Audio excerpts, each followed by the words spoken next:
வணக்கம். இது வன்லங்காவின் இன்றைய முக்கிய செய்திகள். முதலில் தலைப்புச் செய்திகள். 4 மாவட்டங்களுக்கு மண் சரிவு சிவப்பு அபாய எச்சரிக்கை விடுப்பு. முக்கிய நீர்த்தேக்கங்களின் நீர்மட்டங்களை குறைக்கும் நீர்ப்பாசன திணைக்களம். அடுத்த 24 மணி நேரத்தில் கனமழை பெய்யும் சாத்தியம். கால்தோட்ட வனப்பகுதியில் 10 கஞ்சா தோட்டங்கள் சுற்றி வளைப்பு. பானதுறையில் இடம்பெற்ற தாக்குதலில் ஒருவர் பலி. கங்கைகளின் நீர்மட்டங்கள் சடுதியாக குறைவு. பேரிடரின் போது கிராமம் ஒன்றில் பல உயிர்களை காப்பாற்றிய நாய். நெகிழ்ச்சியான செயல். இனி விரிவான செய்திகள்.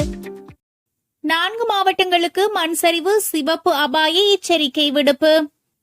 காண்டி, கேகாலை, குருநாகல் மற்றும் மாத்தளை மாவட்டங்களில் மண் சரிவு ஏற்படக்கூடிய பகுதிகளில் வசிக்கும் மக்களை பாதுகாப்பான இடங்களுக்கு வெளியேற்றுமாறு மாவட்ட செயலாளர்களுக்கு அனர்த்த முகாமைத்துவ மத்திய நிலையம் அறிவுறுத்தல் விடுத்துள்ளது.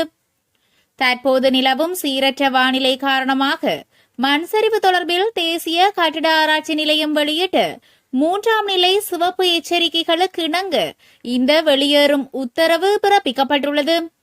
4 மாவட்டங்களிலும் அதிக ஆபத்துள்ள பல பகுதிகளை தேசிய கட்டிட ஆராய்ச்சி நிலையம் அடையாளம் கண்டுள்ளது.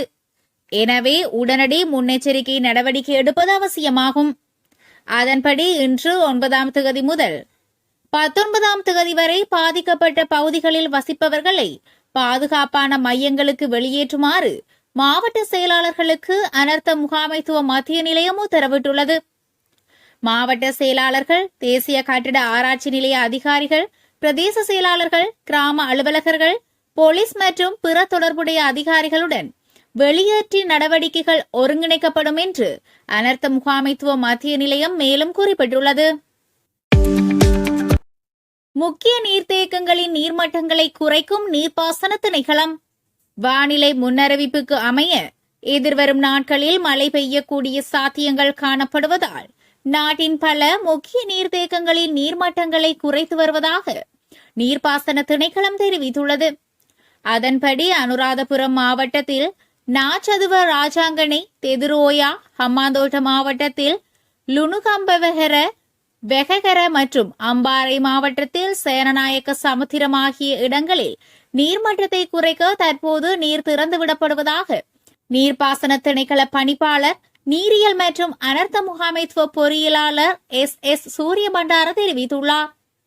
தற்போது வெளியிடப்படும் நீரின் அளவு கீழ்ப்பகுதிகளில் எவ்வித பாதிப்பையும் ஏற்படுத்தாது என அவர் மேலும் தெரிவித்தார். இதுவரை வெளியிடப்பட்டுள்ள முன்னறிவிப்புகளின்படி எதிர்காலத்தில் மழை பெய்ய வாய்ப்புள்ளதால் இந்த நிலைமைகளை கண்காணிக்க நீர்ப்பாசன திணைக்கள அலுவலகங்கள் 24 மணி நேரமும் திறந்திருப்பதாகவும் இதன்போது அவர் குறிப்பிட்டுள்ளார். அடுத்த 24 மணி நேரத்தில் கனமழை பெய்யும் சாத்தியம். வடகிழக்கு பருவமழை படிப்படியாக வலுவடைந்துள்ள நிலையில் அடுத்த 24 மணி நேரத்தில் நாட்டின் சில பகுதிகளில் 100 மில்லிமீட்டருக்கு அதிகமாக கடும் மழை பெய்யும் என வளிமண்டலவியல் திணைக்களம் எதிர்வு கூறியுள்ளது. வடக்கு, வடமத்திய, கிழக்கு மற்றும் ஊவா மாகாணங்களில் அவ்வப்போது மழை அல்லது இடியுடன் கூடிய மழை பெய்யும். குறிப்பாக வடக்கு, கிழக்கு மற்றும் வடமத்திய மாகாணங்களின் சில பகுதிகளில் கனமழை பெய்யும் என எதிர்பார்க்கப்படுகிறது. இடியுடன் கூடிய மழை பெய்யும் போது கடும் மழை, பலத்த காற்று மற்றும் மின்னல் தாக்கங்களினால் ஏற்படும் அபாயங்களை குறைக்க தேவையான முன்னெச்சரிக்கை நடவடிக்கைகளை எடுக்குமாறு பொதுமக்களுக்கு அறிவுறுத்தப்பட்டுள்ளது.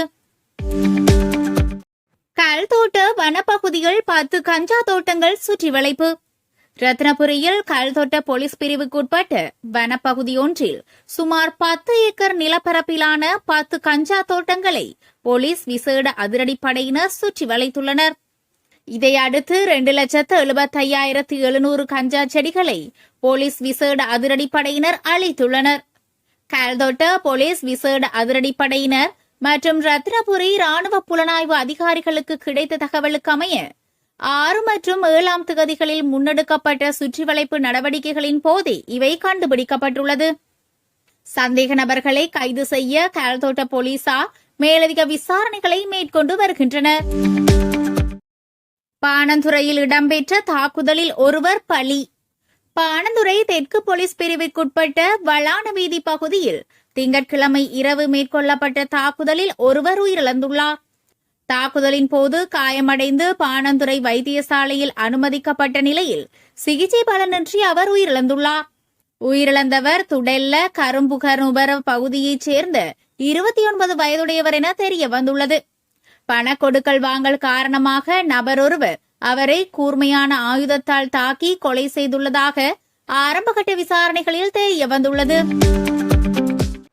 கங்கைகளின் நீர்மட்டங்கள் சடுதியாக குறைவு. நாட்டிலுள்ள முக்கிய கங்கைகளின் நீர்மட்டங்கள் சடுதியாக குறைவடைந்துள்ளதாக நீர்ப்பாசன திணைக்களம் தெரிவித்துள்ளது. கடந்த சில நாட்களாக நாட்டில் நிலவிய சீரற்ற வானிலை காரணமாக அண்மையில் கங்கைகளின் நீர்மட்டங்கள் அதிகரித்திருந்தது. இதனால் நாட்டின் சில பகுதிகளில் பாரிய அளவிலான வெள்ளப்பெருக்குகள் ஏற்பட்டன. இந்நிலையில் தற்போது கனமழை குறைவடைந்து வரும் நிலையில் கங்கைகளின் நீர்மட்டங்கள் சடுதியாக குறைவடைந்துள்ளதாக நீர்ப்பாசன திணைக்களம் தெரிவித்துள்ளது. அதன்படி கழனி கங்கை, கழுகங்கை, கிங்கங்கை, நில்வளகங்கை, வளவகங்கை, கிரியந்தி ஓயா, மாணிக்க கங்கை, கும்புக்கன் ஓயா, மாதுரு ஓயா, ஹெட ஓயா, யானோயா, மகாவலி கங்கை, மகா ஓயா, தெதுரு ஓயா, மீயோயா, அத்தனகலு ஓயா ஆகியவற்றின் நீர்மட்டங்கள் சடுதியாக குறைவடைந்துள்ளதாக நீர்ப்பாசன திணைக்களம் தெரிவித்துள்ளது. பேரிடரின் போது கிராமம் ஒன்றில் பலரின் உயிர்களை காப்பாற்றிய நாய். நெகிழ்ச்சியான செயல். இலங்கையில் ஏற்பட்ட பேரிடரினால் பலர் உயிரிழந்த நிலையில் நாயொன்றினால் கிராமம் ஒன்று காப்பாற்றப்பட்ட சம்பவம் ஒன்று பதிவாகியுள்ளது.